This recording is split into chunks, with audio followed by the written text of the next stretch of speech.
O Brasil registrou 709 casos confirmados ou prováveis de mpox em 2024, uma média de 40 a 50 novas infecções por mês, segundo o Ministério da Saúde. Em agosto de 2022, quando o país teve um pico da doença, foram contabilizadas mais de 40 mil notificações. Um ano depois, em agosto do ano passado, o número caiu para pouco mais de 400. Durante o webinário Situação Epidemiológica e Resposta à mpox no Brasil, o diretor do Departamento de Emergências em Saúde Pública do Ministério da Saúde, Márcio Garcia, reforçou que o Brasil não está em situação de emergência de saúde pública, mas recomendou que estados e municípios façam a vigilância local dos casos. Precisamos estar atentos para fortalecer a nossa vigilância, nossas estratégias de detecção, para que a gente possa ter uma detecção oportuna caso o cenário epidemiológico no Brasil venha sofrer alguma alteração.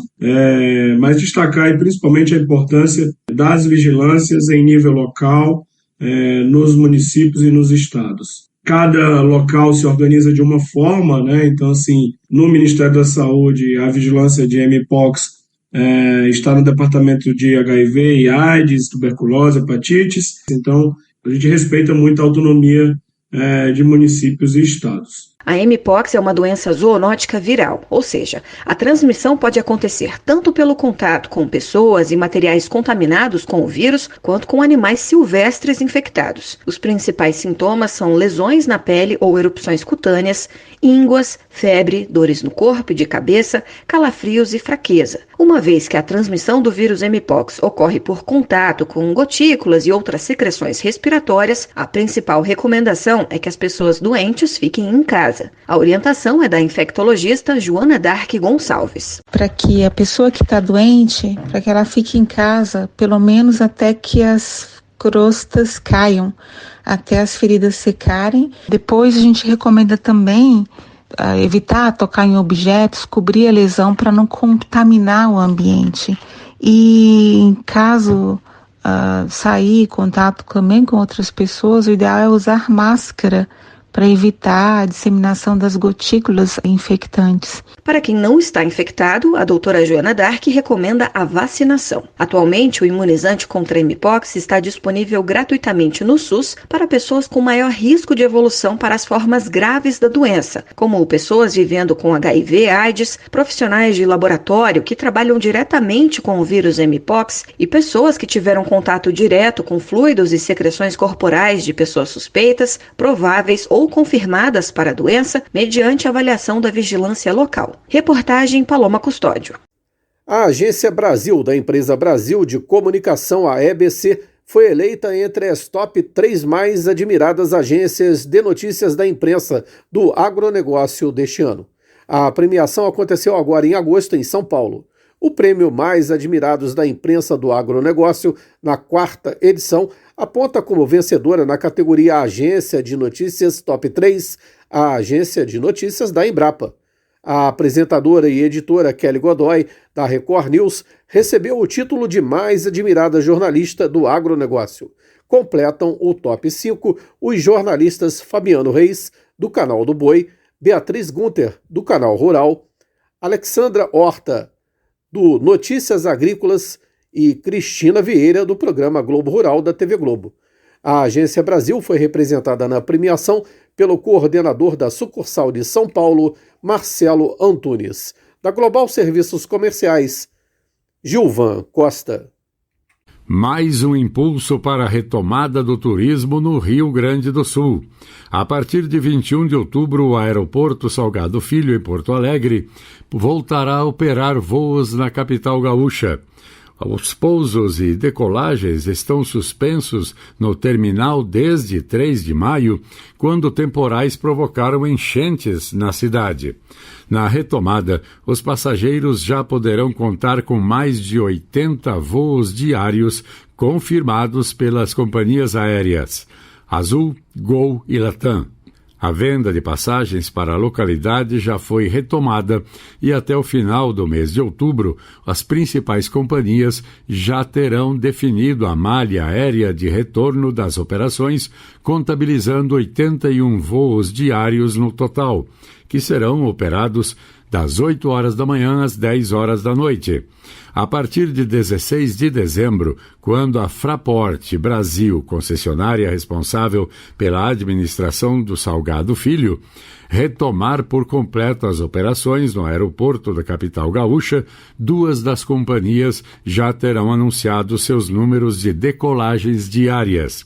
A Gol terá 40 decolagens por dia, enquanto a Latam anunciou até 22 voos. Da agência Rádio Gov em Brasília, Vladimir Filipim.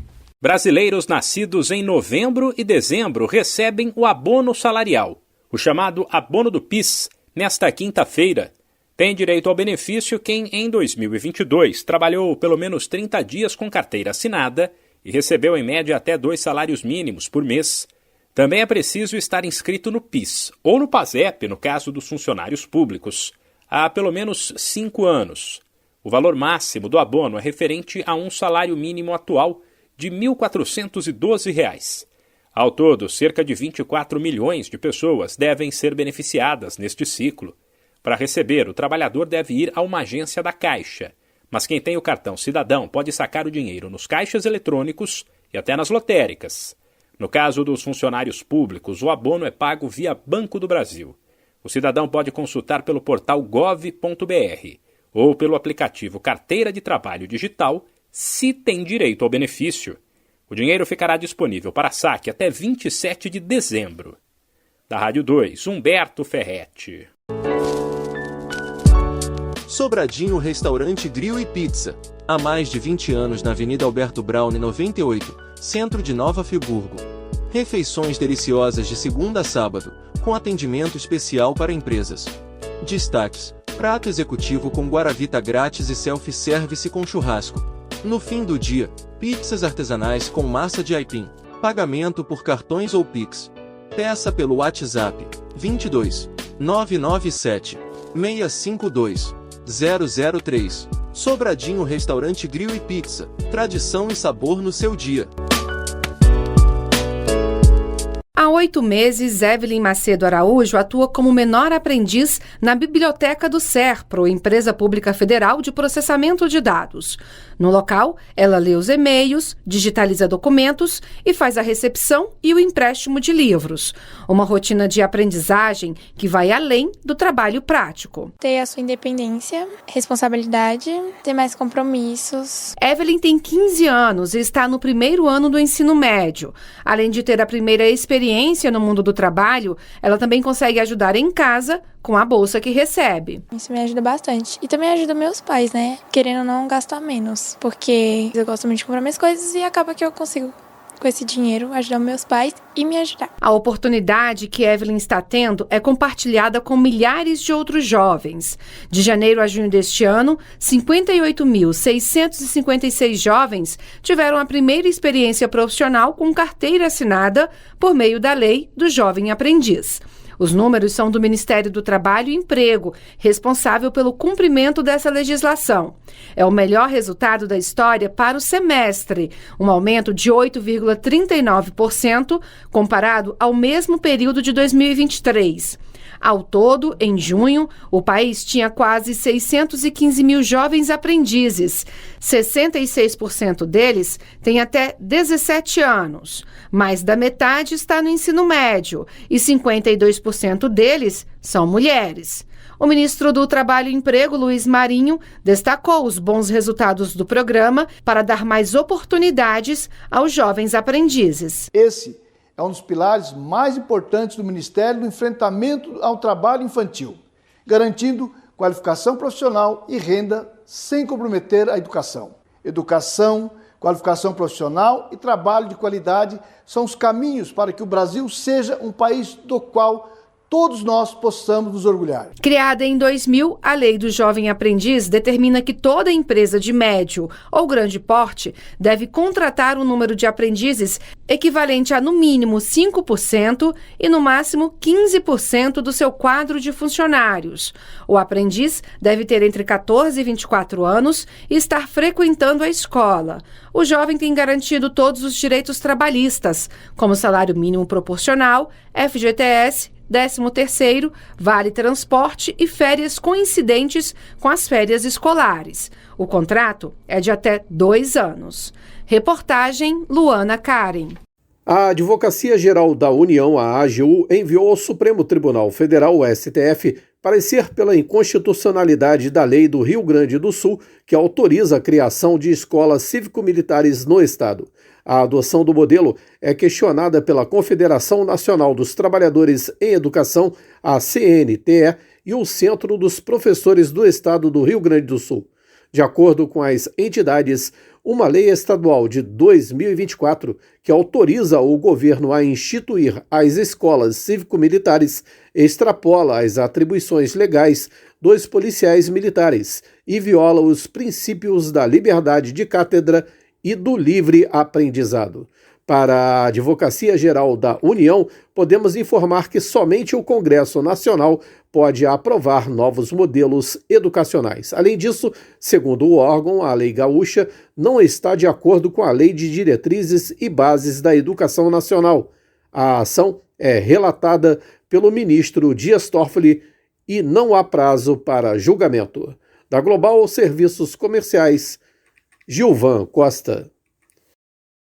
Em meio a tantas questões para se preocupar na tragédia que aflige o Rio Grande do Sul, que vão desde a busca por alimentos e água potável até a segurança de abrigos e casas contra saques, um item tem chamado a atenção pela importância vital para a sobrevivência de quem está isolado: o rádio de pilha. A ferramenta, considerada obsoleta por muita gente, tem sido a principal fonte de informação de qualidade para quem segue sem energia elétrica e internet. Mas por que a comunicação por rádio tem sido tão importante para quem precisa de ajuda? Professor responsável pelo Núcleo de Estudos de Rádio da Universidade Federal do Rio Grande do Sul, a URGS, Luiz Arthur Ferrareto explica. Com certeza é o receptor transistorizado, o radinho de pilha.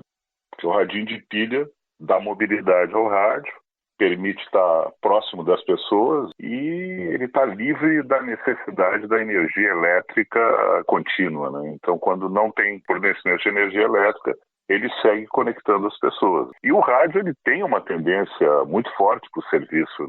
Por essa razão, uma campanha lançada recentemente pela Universidade de Santa Cruz do Sul, a Unisc, busca arrecadar esses aparelhos para distribuir nas áreas mais afetadas pelas enchentes, permitindo assim que as pessoas sigam recebendo informações de qualidade sobre as consequências da tragédia. A iniciativa reforça o que o diretor-geral do Grupo Rádio Web, Paulo Giovanni, acredita. Nós, da agência Rádio Web, que somos aqui apaixonados por rádio, ficamos muito orgulhosos do papel que o rádio está desempenhando durante essa tragédia, essas enchentes que estão assolando aqui o estado do Rio Grande do Sul. Quando alguém diz que se informa por redes sociais, eu sempre pergunto: você conhece algum repórter do Facebook, do Instagram, do TikTok ou do WhatsApp? Não, a rede social é apenas um tráfego de informações. Quem apura as informações são os radialistas e os jornalistas, enfim, os profissionais que estão envolvidos na apuração da notícia. E Ferrareto ainda avalia que o uso de radinhos de pilha pelos gaúchos serve como alerta para o restante do país. Até antes da enchente eu dizia, olha, o receptor do futuro, o dispositivo do futuro é o celular. Não vou dizer mais isso e vou mais longe. É preciso que estruturas como a Defesa Civil, agências que precisam ser criadas para articular os poderes públicos em nível federal, estadual e municipal, elas considerem como um dispositivo emergencial importantíssimo o radinho de pilha. Inclusive, a indústria deveria estar preocupada com isso e voltar a produzir radinhos de pilha de qualidade. Eles estão salvando muitas vidas aqui no Rio Grande do Sul. A importância desse meio de comunicação se revelou tão grande para quem está sem assistência alguma no Rio Grande do Sul, que o Ministério das Comunicações publicou no último sábado uma portaria que permite às rádios gaúchas não veicular a voz do Brasil. Dessa maneira, as rádios podem seguir com a programação local e informar a população em tempo real. Para informações sobre doações, Pix e demais formas de auxílio à população gaúcha, acesse sosenchentes.rs.gov.br. Agência Rádio Web de Porto Alegre, Alexandre Figueiredo. Essa é a hora, não tem tempo a perder. Com os cursos de conclusão acelerada da Faculdade UniBF, agora vai. Graduação a partir de 1 ano e meio e pós-graduação a partir de 4 meses. São mais de 1.200 cursos de ensino à distância, para dar a virada que a sua carreira precisa. E o melhor, parcelas que cabem no seu bolso. UniBF é para quem não tem tempo a perder. Acelera, agora vai. Informação UniBF 22 99951 0907. Mais de 1,5 milhão de brasileiros foram forçados a sair dos locais onde moravam entre outubro de 2022 e julho de 2024. É o que mostra um levantamento produzido pela campanha Despejo Zero, que reúne 175 movimentos e organizações sociais do país. Desde que foi criada, em março de 2020, em meio à pandemia de Covid, até o momento, a campanha contabiliza 1.564.556 pessoas despejadas ou impactadas por remoções forçadas. O levantamento abrange casos coletivos de remoção forçada, tanto em áreas urbanas quanto rurais, envolvendo comunidades inteiras. 66 em cada 100 dessas pessoas são negras, 60% mulheres. Crianças são cerca de 17%, um percentual semelhante ao dos idosos. As regiões Norte e Nordeste são as mais impactadas. Ainda de acordo com os números da campanha Despejo Zero, existem no Brasil, atualmente, pouco mais de 1.335.000 pessoas ameaçadas de ser removidas à força de suas casas. A maioria está no estado de São Paulo, que tem cerca de 360.500 pessoas ameaçadas de despejo. Depois aparece Pernambuco, com mais de 173.000 pessoas nessa situação. Vale lembrar que, em meio à pandemia de Covid, uma decisão do Supremo Tribunal Federal proibiu as remoções forçadas no Brasil. Essa determinação, no entanto, terminou em outubro de 2022. De lá para cá, só para se ter uma ideia, pouco mais de 27.200 pessoas foram despejadas de suas casas e quase 600.000 correm esse risco, ou seja, em menos de 2 anos, mais de 625.000 pessoas passaram a fazer parte da parcela da população que sofre com a falta de acesso à moradia digna no país. Da Rádio 2, Milena Abreu.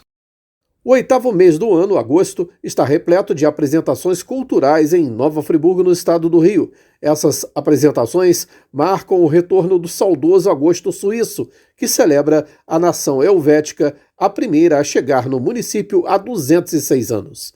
A colônia suíça de Nova Friburgo mantém as festividades até o fim do mês e vem oferecendo uma programação variada e gratuita pela cidade.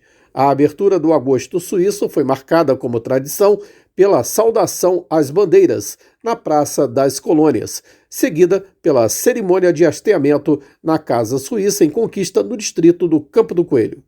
Nesta sexta, portanto, 23 às 7 da noite, na Câmara de Dirigentes Lojistas, na Rua Fernando Bisotto Centro, acontece a Mostra de Cinema Suíço. Fechando o mês, no sábado 31, às 10 da manhã, no Country Club, ocorre o torneio Frialpe de Bolão. Enquanto setembro não chega, todas as sextas, sábados e domingos, na Praça das Colônias, no Suspiro, ocorre um festival gastronômico. E isso pode atrair muito turistas.